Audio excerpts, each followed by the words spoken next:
आज आम त्रंबकेश्वर आसीथिनु शिवलिंग देखी लेकिन हेले दर्शन कर नहीं पारी। बहुत भीड़ थिला हेतिले दर्शन कर नहीं पारी। देखी पारथुब केते भीड़ अच्छे जे भल से चाली भी नहीं हबार हेतकी भीड़ अच्छे क्या करब भीड़ लगी ना आज दर्शन कर नहीं हला मूड भी खराब हो गला हेतिर लगी बोली करी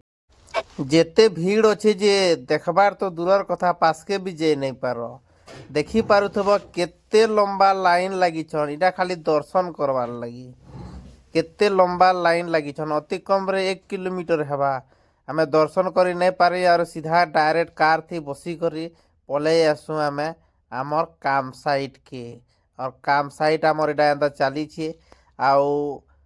किछि दिन पर प्लस्तर रखले काम आसी जिबा इटा 5 मंजिल है छे 8 मंजिल रो इटा बिल्डिंग है और एनो काम चली छे हाथे बांध काम नहीं हबार तेल जेनटा कि इटा जुड़े बोलसु आमे इटा जुड़े नहीं हबार तेल इटा जुड़े हेले प्लास्टर।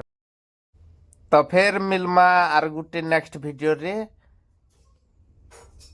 धन्यवाद।